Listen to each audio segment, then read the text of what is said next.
Hello everyone. Welcome to our channel. We are with you again with a new video.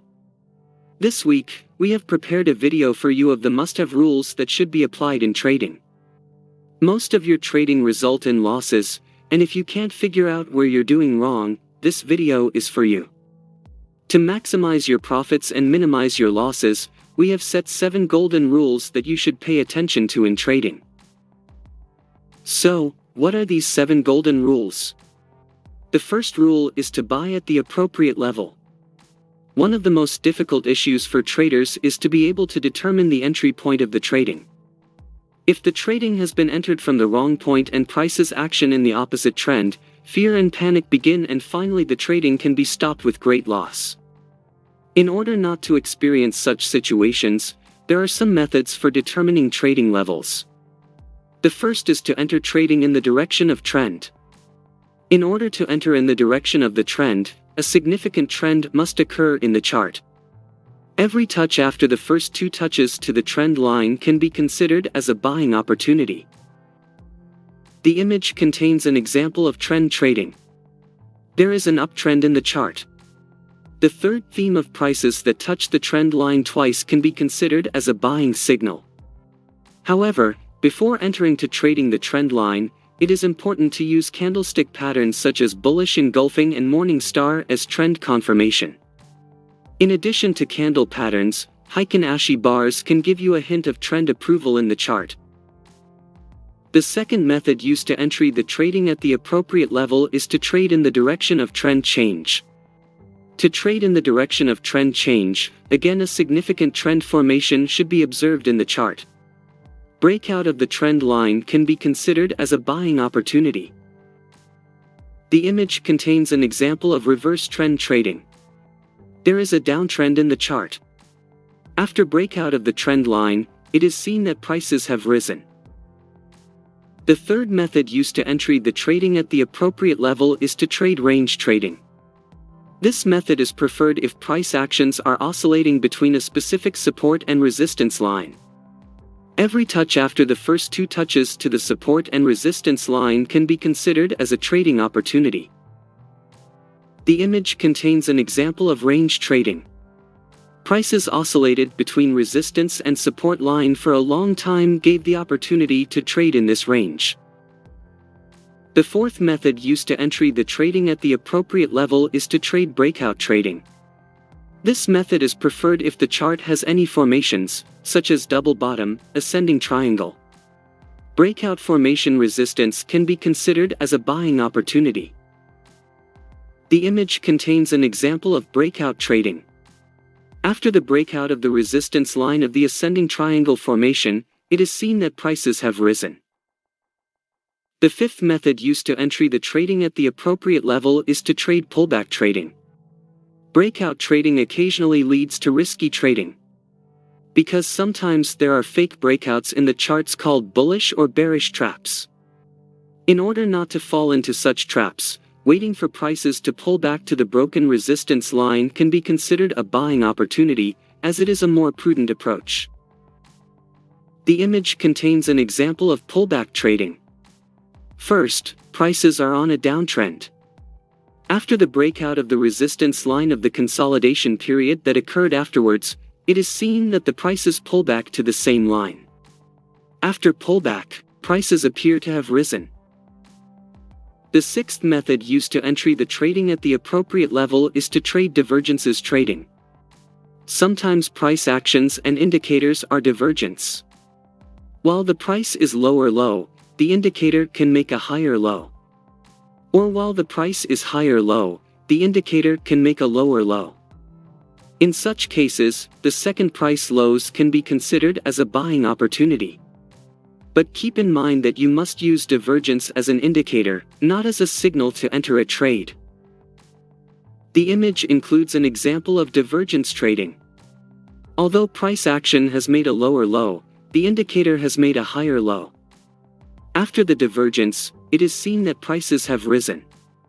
We briefly touched on methods for determining some buying levels.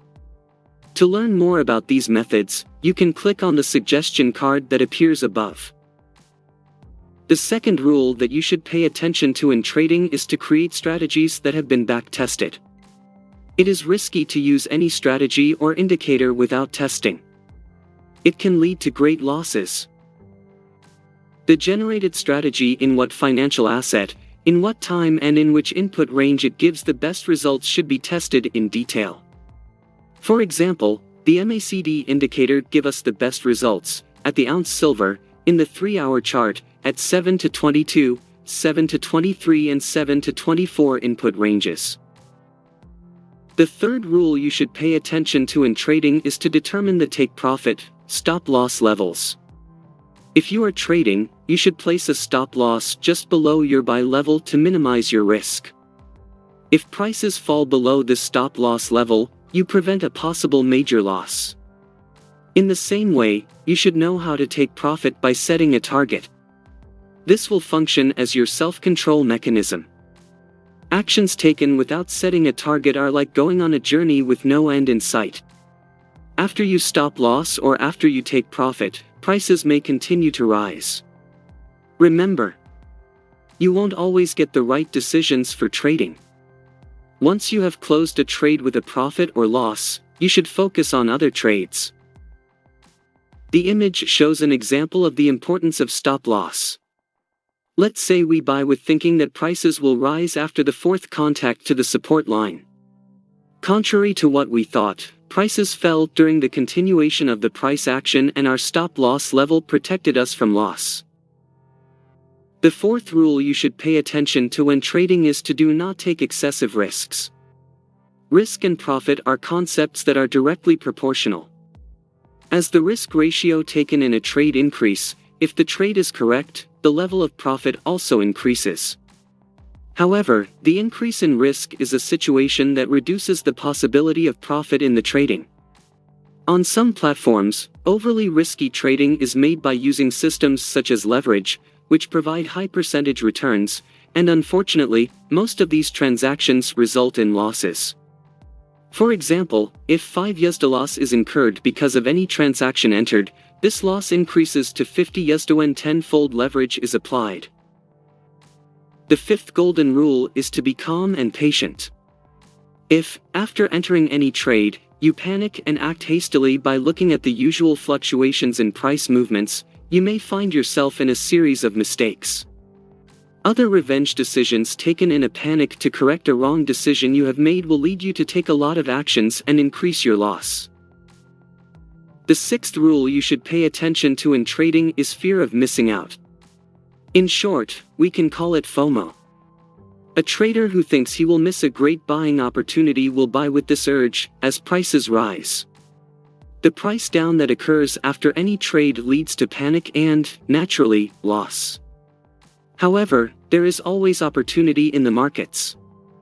The experience of a trader with a fear of missing out may consist of a recurring cycle between the buying of greed and excitement and the selling of fear and anxiety. The image shows an example of the importance of fear of missing out. The prices give the opportunity to buy many times in a period of about 2 years. So, there is nothing escaping in the markets. The seventh and final rule you need to pay attention to when trading is to do portfolio management. When turning your savings into investments, it will be more beneficial to create a portfolio that includes different sectors that have already been analyzed, such as food, medicine, technology, construction. Because in the face of negative developments in any sector, you will prevent your entire portfolio from being damaged.